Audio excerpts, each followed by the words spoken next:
আসসালামু আলাইকুম। আজকে এরম একটা খেজুর দেখাবো আমার নবীর ভালোবাসার মোহাব্বতের বিশ্ব নবী মুহাম্মদ রাসূলুল্লাহর যে প্রিয় খেজুর। কি খেজুর? আজওয়া খেজুর। মাশাআল্লাহ, হলো আজওয়া খেজুর, যেটা খাইলে সাপে কাটলো বিষ পানি হয়ে যায়। সুবহানাল্লাহ। এটা হলো আজওয়া, নবীর ভালোবাসার খেজুর, মোহাব্বতের খেজুর। আমাদের প্রিয় নবী এই খেজুরটা বেশি ভালোবাসতেন। খেজুরের কালার চলে আসছে, দেখতে দেখা যায় পাকছে, আসলে এটা পাকে নাই। এটা এই ধরনের একটা রং হইতেছে, অন্তরই পাকে নাই। তো বেশি দিন লাগতো না পাকতে। সেই সাথ যেটাই খাই সেটাই আমার কাছে ফাইন লাগে। কেন না, আমার পেটে ক্ষুধা আছে, এর জন্য যেটাই কামড় দেয় সেটাই আমার কাছে ফাইন লাগতেছে। আজকে সব কিছু ফাইন লাগতেছে। আজওয়া খেজুর তো এমনিতেই সবার কাছে ফাইন লাগে, তার উপর ডাবল ফাইন লাগতেছে আমার কাছে। রইল আজওয়া।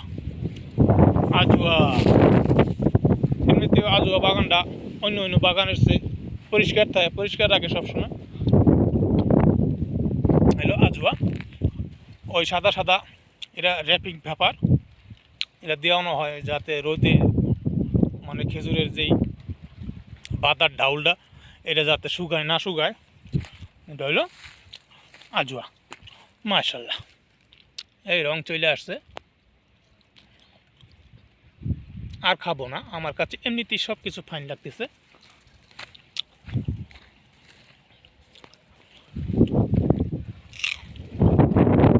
আজকে সব কিছু আমার কাছে ফাইন লাগতেছে, তার উপর আবার মিষ্টি বাতাস।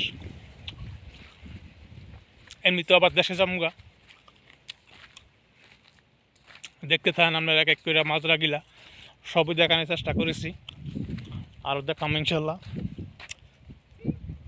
এটা হলো আজওয়া মাজরা বাগান। আর এই মাজরাটা বিশাল বড়, সমুদ্রের মতন, কোনো কুলকুলানা নাই। একবার এনে যদি আপনি নামাই দিয়ে মাঝে চিন্না যে রুমও যাইবেন, এর কোনো ব্যবস্থা নাই। বিশাল বড়।